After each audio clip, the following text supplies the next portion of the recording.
Today we're going to talk about the internet. Now, not the internet that you're familiar with, of course, because that wouldn't be much fun, and there's a ton of content about that. This is the original internet, at least when it comes to Macintoshes and other Apple computers. When we talk about the internet, we talk about first networking, and networking between machines was something that you could do very easily on Macs. In fact, they all had a printer port and a serial port. You could connect the two printer ports together with something as simple as a printer cable, and that would allow you to talk between Macintoshes and to share files and even to share applications. This video isn't about that, but it gets us closer to where we want to be. Because we can have different machines added in, a single port like this, a single cable, isn't going to do the job. And so what we've got to do is to figure out a way to have multiple machines connected to each other so that they can all share data between them. The way that we would accomplish that, at least from Apple originally, was this thing. And this is a Apple networking device. It would plug into the printer port. It had proprietary cables that came out of the end, two of them. So one would go to the computer that you were, say I had one on here. I would have one that would go to the next computer, and then the other would go to the next computer, and so on down the line. And then I could connect these all together. The trick is you have to have the right cables, and Apple, being Apple, sold these things at a premium. And so when you get down to the end of it, you spend quite a bit of money to get a bunch of these things and these cables that are very durable. We're not going to lie, but they might they get expensive, particularly when you're going long distances. So an opportunity arose for smart folks to come up with alternatives, and these alternatives were telephone lines. So this is called PhoneNet. This is an example. There's lots of these, and there's videos about PhoneNet out there. Now with PhoneNet, you can have different kinds of transceivers. I got another one? I thought I had another one. Anyway, the transceivers can plug into the printer port on a Macintosh, say a Mac Plus or higher, and before that a 512, 128. They had a different adapter that would plug into the serial port there. But the idea is that I would use a telephone line, which is cheap, and I could plug into one end, and then the other end would go to the next computer. We had to terminate these. On the Apple version, you didn't have to terminate it, but here you got to put a terminator in, so a little resistor, and so these things, lost to time. I happen to have a bunch of them, but they're easy to make. Again, there's other content to help you do that. So we get to the point now where we can connect all of these computers via telephone line, which is great, and they can all talk to each other. So on the screen right now, we can see Chooser, and you can see 7100, that's this one right here, and then this this FDHD SE is also, and you can see it in this one. This one's not connected yet, and there's a reason. Now, what would often happen is that these telephone networks would be sufficient to the task, but they would be relatively slow.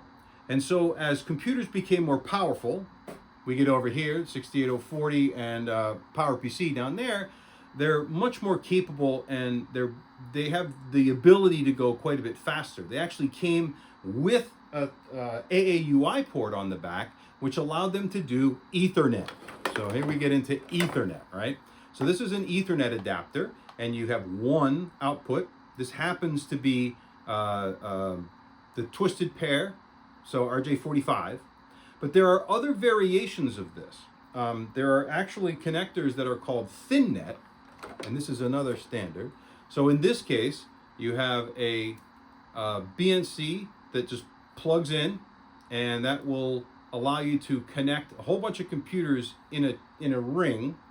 Depending on the topology of the network, you might have a terminator on the end, and you might not. So it might have to be a closed ring, or it might have a terminator, and that would determine that how it was going to work.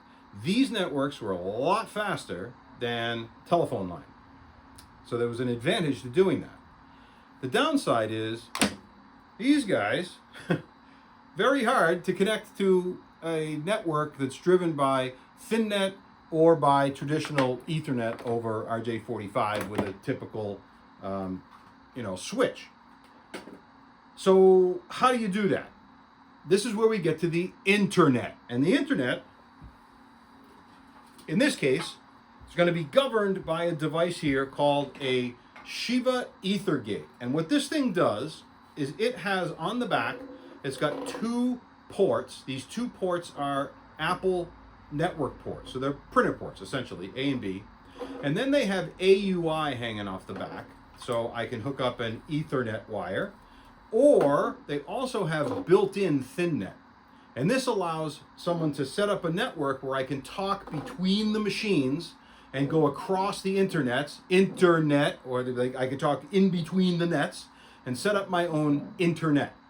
There's software, of course, to control this thing so that you can determine where these different machines are in the building. You can give them names, you can give them characteristics that you want, so that it makes them easy to find. In fact, when you go to Chooser now, when you set up an Apple network, you're going to turn on sharing settings, you're going to give your machine a name, and then share some content or share some files, and then those things will show up in the Chooser with a particular name, but you may not have noticed that at the bottom of your Chooser, it probably says no zones defined. Well, that's what this thing does, is it helps you to define zones so that you can better organize the computers in the network or the printers in the network to make sense when you have a large distributed network, like a school or a small business. What I want to do now is to talk about how to get this thing running. Many of you probably have these things or have seen these things and have turned it on, scratched your head, and walked away from it because it didn't make any sense. This thing here, just so you know, it has a battery in it, and you have to replace the battery. So go ahead, if you've got one of these things, open it up, and you'll need to replace the battery first. Takes a coin cell, but it's very likely soldered onto the motherboard. I took apart a light. I had a little tea light, digital tea light, and I put that thing in here, and it works great. So it fired right up. It's going to fire up into this configuration when you turn it on. You can see the lights are flashing here to confirm. Yeah, there they are. So the lights are flashing, and what this means is it isn't programmed yet to do anything. And so that's the thing that I want to do, and to go through the setup process so that we can use this thing to bridge Ethernet, which will be the powered PC machine on the bottom, the 7100, the Centra 650 on the top, and then this SE actually has a network card in it with an AUI adapter, and so I can plug in Ethernet. So what I want to be able to do is to bridge these 2 machines, which will be on LocalTalk, on regular AppleTalk, over telephone wires, with the Ethernet over here, which would then eventually connect us to the capital I internet that might be all the danger and doom that lives outside of there. But in the meantime, let's take a focus on this. To set up and configure the EtherGate, you're going to need some software. And what we've got here is pulled down from the Macintosh Garden, Shiva disk number 1 and disk number 2. And what we really care about is disk number 2. And I've got that open right here. What we care about is the Internet Manager. And so I'm going to drag that right over here onto my hard drive, and we'll let that copy.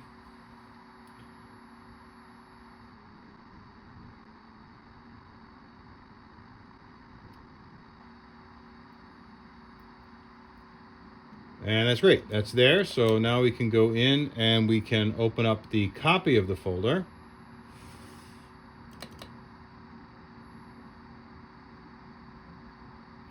And we've got Internet Manager. There's also the configuration files that come with this that are here. The one that we're going to be using as the starting point here is this EtherGate 1.60.1.s file. But we get to it by using the Internet Manager. So we'll crack that open.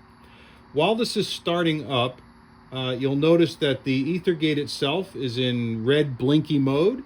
It will do that when it's started up and it doesn't have a configuration inside of its RAM.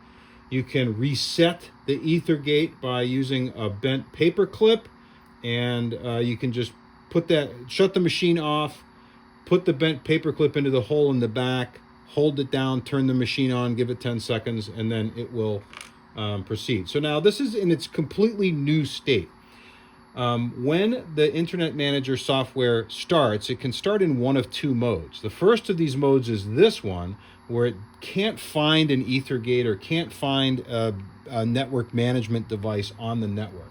So what we're going to do is we're going to choose the EtherGate, and then we're going to open it. And we'll zoom in on this now for a little bit.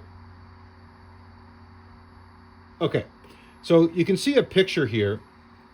It shows the EtherGate. It's got a default name of EtherGate. So what I'm going to do is change its name. Of course, we don't have any arrow keys on this keyboard. Thanks, Apple.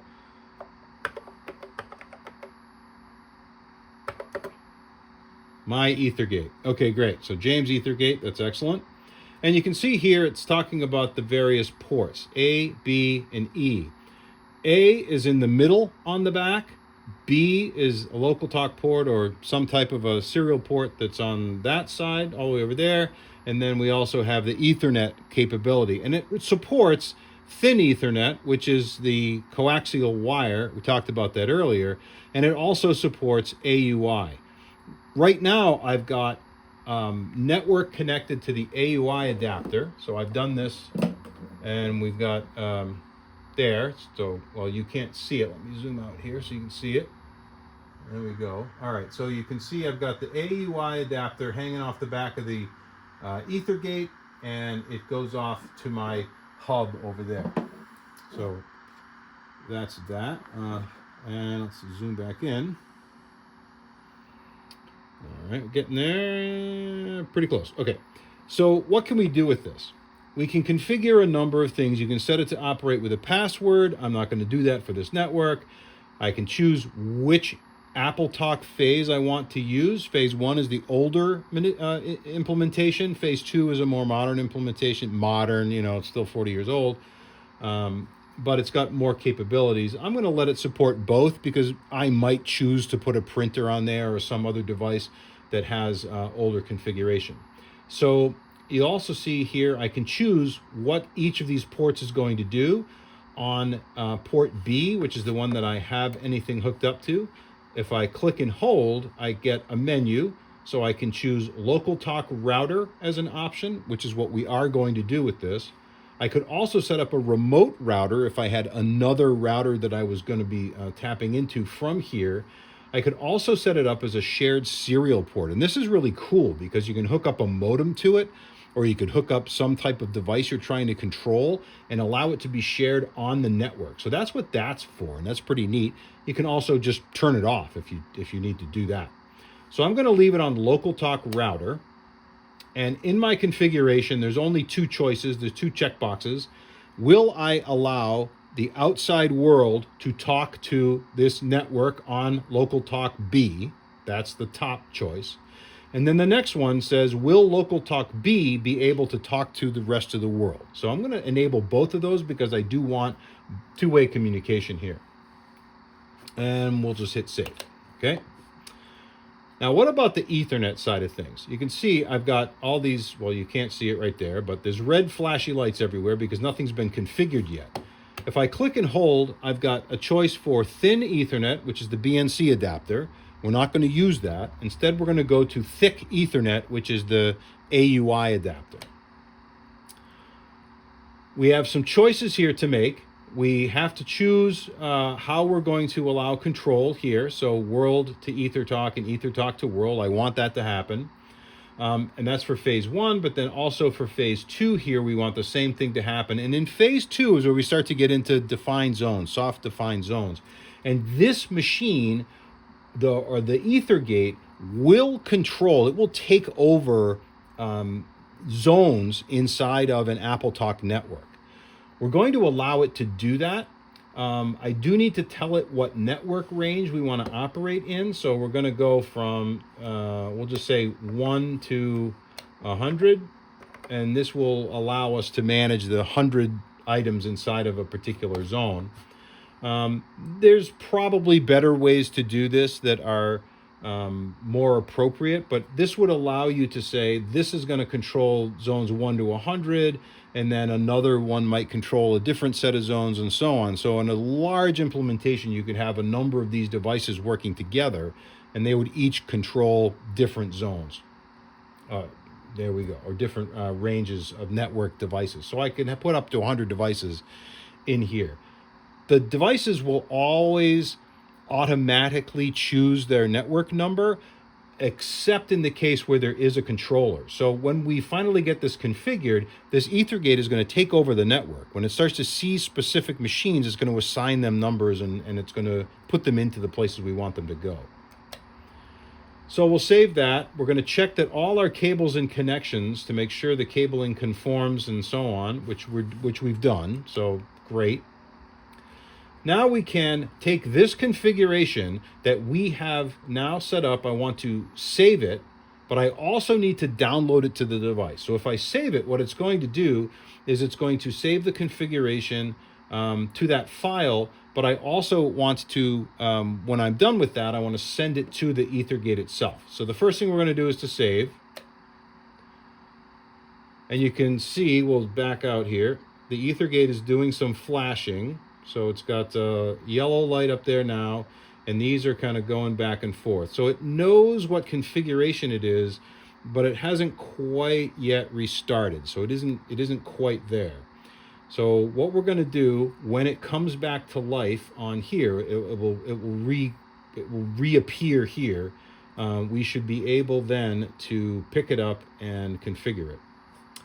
What I can do is to accelerate that, is to restart the Internet Manager.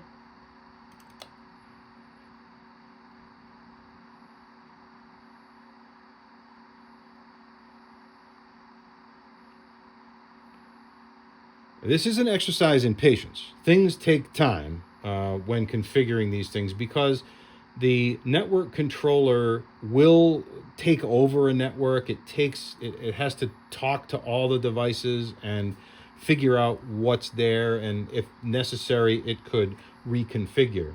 You'll notice it says there's no zones yet, and that's because we haven't configured the zones.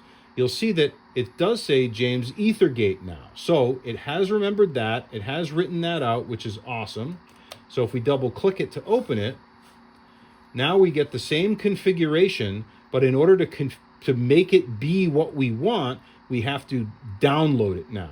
So let's go and download to the device, and that is going to actually configure the device. It's going to take all of the firmware settings and put that right into the machine. So we've got that. We've chosen it. It automatically picks it straight out of the folder. We'll hit download, and this is going to send it. Takes a while. When it gets to the end, we'll see that this device will reset and it will restart.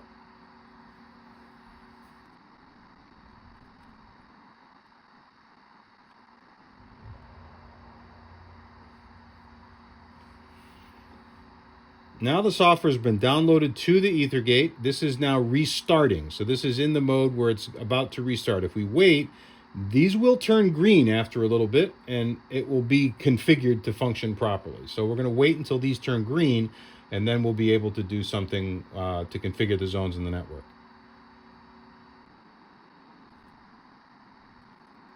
While it's thinking, we're going to get out of this mode.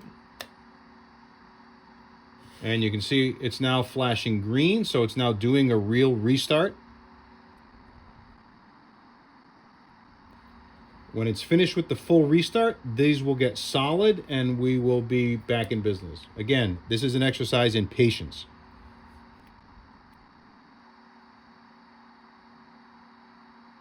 Something you might have just noticed is that this came over here.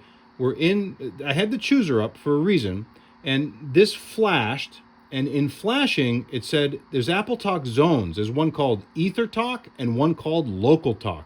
And they are being driven by the EtherGate. So let's now tap into the EtherGate and see what we can see. If we say done here and restart the Internet Manager,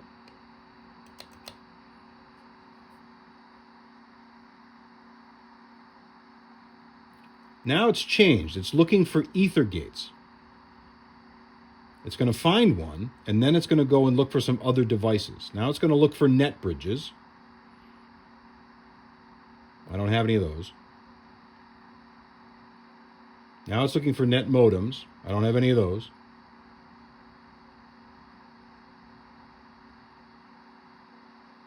Now for telebridges. I don't have any of those either.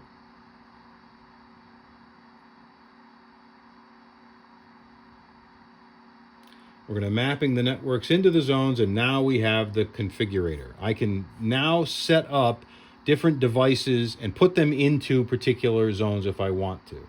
My entire internet, the internetwork, the internet is now launched. We've created an internet, meaning we can go between the LocalTalk networks, or LocalTalk networks, right? Because there's two of them. There's A and B on this thing.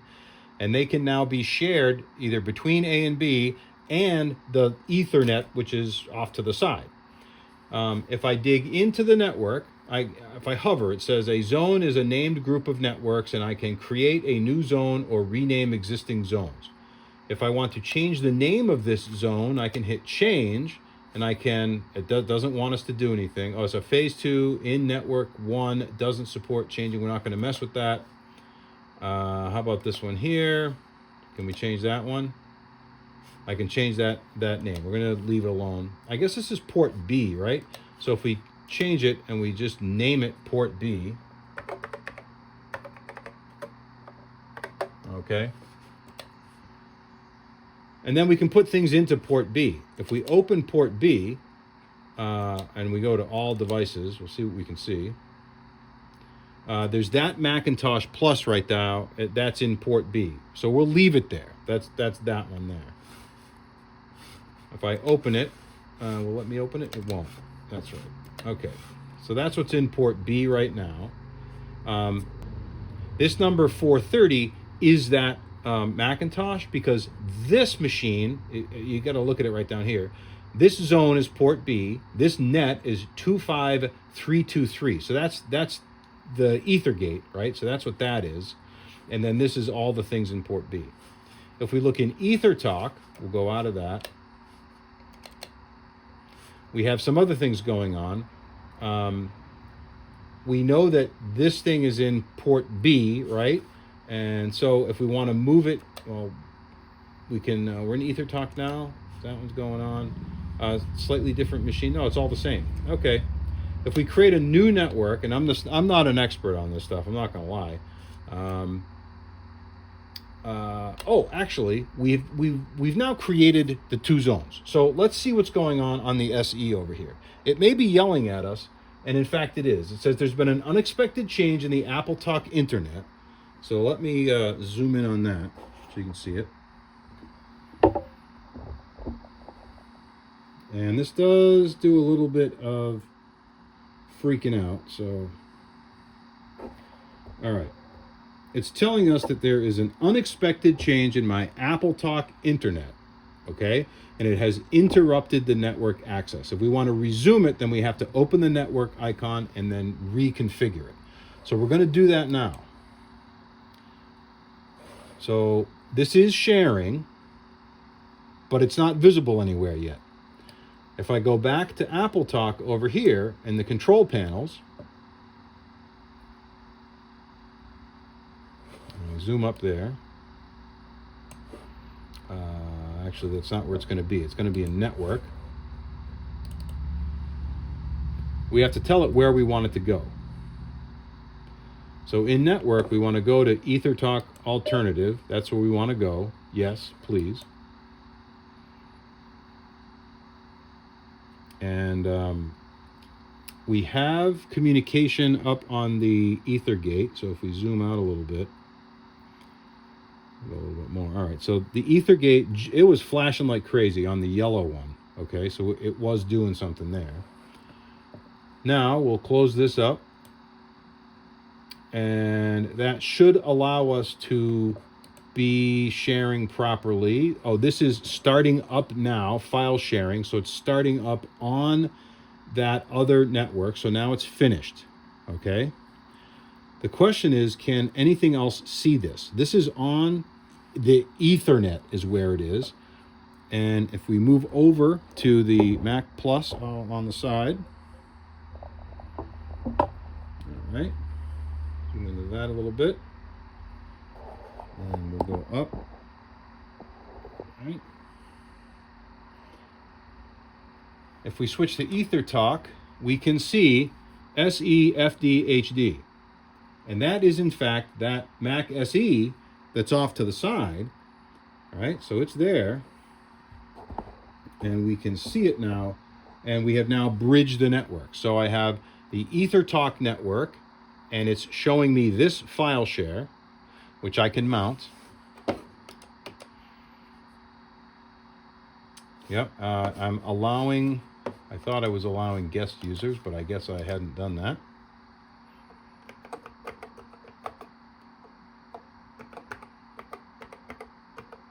I don't know if I had a password. We'll find out. Apparently not. So I can mount up that device, that blank 1 gigabyte that's over here, and is now mounted over there. Now, of course, the speed of this network for the Mac Plus is still serial speeds. It's not going Ethernet speeds like this thing is. Now, we have another machine on the network that we can go and take a look at as well and see if we can get that added to this internet. And that is, let's zoom back out again. That is this 7100 that's down here. Now, I've got a ADB switcher, KVM switch, and we'll bring it back up here. So it is now on. You can sort of see it up there, and I know it's not the best. But what we can do with it is we can go to control panels, and we want to go to network. Not network. On this one, it's going to be sharing. We'll see what that does first. All right, sharing is running, so that's good. And we need to go to AppleTalk, which is right here at the top. So we'll turn that on. Bing, bing. It says my network number. This is telling me my network number is no longer valid. All right. And that makes sense because everything has changed because we had turned on the EtherGate and that had taken over the control of the network. And that means that this thing isn't going to be able to share yet until we reconfigure it through here. So we'll go ahead and say yes. When I close it, it will figure itself out. We'll just switch again. We'll wait for that. We'll go back to Ethernet. It says there's no zones available, but there are zones. So we haven't put this yet into a network. So let's go ahead and get it into a network.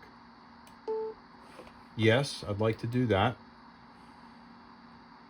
So this is changing the AppleTalk connection to the Ethernet, which is awesome. And we are sharing. So if I now go back over to the Mac Plus, we should see something going on there. Sorry about this. Okay. So if we now go and go back to the chooser,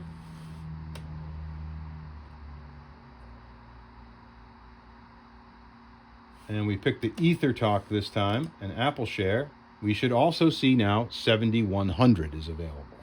And I can open it. I can go in as a guest on this one.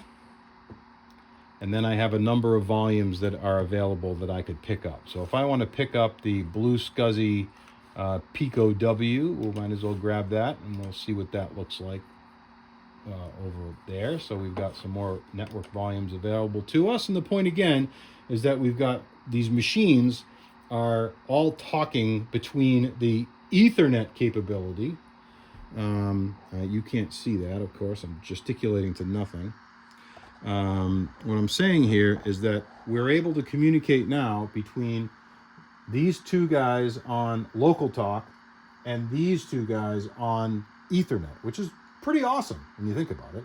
It allows me to keep my old network there and running without having to recable, particularly for older machines, and enables me to bring in newer machines into that network. So in summary, what have we learned? We learned that, and you've seen this in lots of different videos all over the internet, that you can connect a couple of Macs older Macs, in these case Mac Pluses, with a simple printer cable, and they can share data. But when you want to go to multiple devices, you can go to LocalTalk, which is crazy easy to set up and cheap when you start to use these phone net devices. And that can, span all the way across this desk. So I can go from this Mac Plus over here, all the way over to the Centris and the 7100 that are over here. But if I want to go fast and I want to take advantage of the built-in high-speed Ethernet networking that's over here in the Centris and in the 7100, then I have to do some trickery, and that's where the Shiva EtherGate becomes important. I don't lose the value of my network by upgrading my network hardware. I can even add a network card, say to this SE, and make it appear on a peer, not a peer like poof, but a peer of these machines over here on the Ethernet. We also can include these older LocalTalk devices in that networking. So if I've got printers, if I've got file servers, if I've got some of these machines that I just want to plug in and get on super easy, it's a great way to do it. Something that we did not explore in depth here is that this also supports IP addressing and Apple Share IP and other internet, with a capital I, internet capability. So for machines that can support browsing the internet, maybe an SE30, you might be able to do something with this, but it would be pretty awful. But you could get to the internet and take advantage of addressing technology that TCP/IP that was contemporary here. We certainly used it back in the day for when I was working at the university and we had a number of Macs that were in the network. We were using TCP/IP networking for that, but we were also using LocalTalk, particularly for some of these older machines that just plug it in and it worked. And these type of devices made it possible to find those machines and to ensure that they could interoperate on the internet. So there you go. I hope you learned something, and thanks for watching.